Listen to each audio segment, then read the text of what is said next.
Equity markets are near all-time highs, so naturally investors are curious about what may be coming next.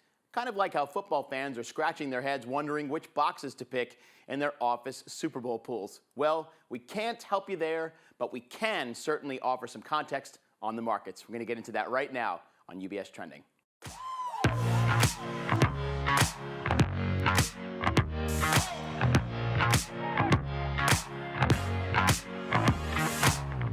Hi, everybody, and welcome to UBS Trending. I'm Anthony Pastore. Good to be here with you today. I am joined once again by Eddie Gabor, co-founder and CEO of Key Advisors Wealth Management. And we're going to talk about the latest goings-on in the market, the Fed, inflation, a bunch of different things. So, Eddie, always good to have you here on the show with us. And I know our listeners always enjoy hearing your thoughts. And I wanted to kind of start off by, talking about the small and mid-cap markets. It seems like there's some opportunities in there, given that we look at large caps and we are near all-time highs on the S&P 500. What's happening right now, and what do you think is going on in these markets here? So look, we started off a little slow to start the year in the markets, and then of course we have really accelerated, and you're seeing the flows continue to be very concentrated in the mega cap tech names, anything tied to AI. So it's been a very concentrated market. And our thought process for this year is, if this market is going to have another positive year, that you're going to need to see this market broaden out. And one of the areas that we feel has the most upside, if that happens, is the small and mid-cap space.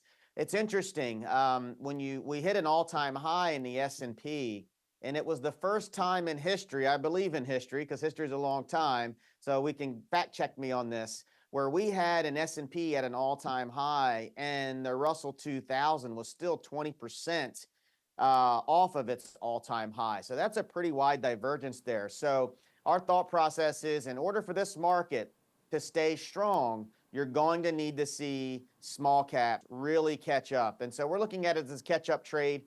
We did buy the dip at the beginning part of the year in small caps and mid caps, and we look to continue to add to those areas.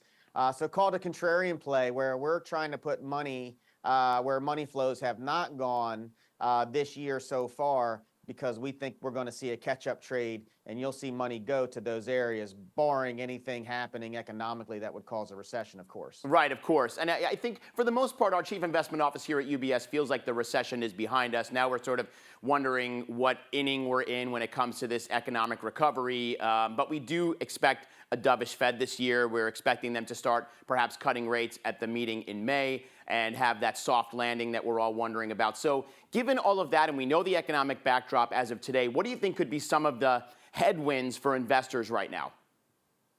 So the headwinds for investors that I think they have to pay close attention to is the dollar. We have seen the dollar starting to strengthen here.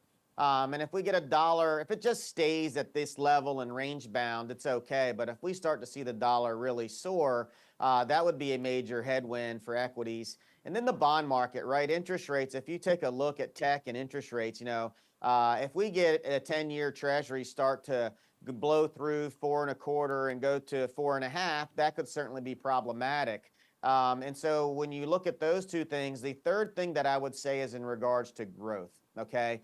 Right now, growth is slowing, but not to a point at this point in time that would cause major concern. But if we see a first quarter GDP print and then a second quarter GDP print that really shows some fast deceleration, that would be an area to be concerned as an investor, that growth is slowing at a much faster pace than the market has. So those three things I think are key to this market staying strong and continuing to trend upwards. Terrific, Eddie. Thank you very much. And before we go, I wanted to just kind of pick your brain a little bit. When you look out over the next decade, or so, what do you think will be maybe some of the challenges? Because there's a lot of debt out there, and consumers, businesses, government. The debt is continuing to rise. Are these elevated debt levels a problem here? What do you see for the next 5 to 10 years or so? I do. I think this is going to be an extremely challenging investment environment for the next decade. And I would argue that no one alive has seen an environment like this before, where you've seen massive amounts of debt. I mean, and this is across the board, governments, individuals as well as businesses. And look, I'm old school. I don't think you can borrow your way to prosperity. So as though we're enjoying these equity markets right now, I think investors are going to have to shy away from having, in our opinion, 100% of their portfolio in just a passive strategy. I think you're going to have to be very tactical for at least a portion of it, because I believe at some point in time, probably in the next 2 years, there will be a price to pay for this debt. Because you can leverage up as much as you want, but there is always a time that you're going to have to pay the piper. And I am very, very concerned about debt levels, and I think that will cause some major headwinds in certain areas that will cause a lot of twists and turns in this market, where post-election, I think you're going to really see a lot of volatility as we go into the next several years. Right, and I think nimbleness is probably a good key word for investors as of right now. As you said, we're prepping for an election here in the U.S., and then depending on who takes the White House, policy could really shift. So certainly something to think about. Eddie, thank you very much. It's always good to have you join us.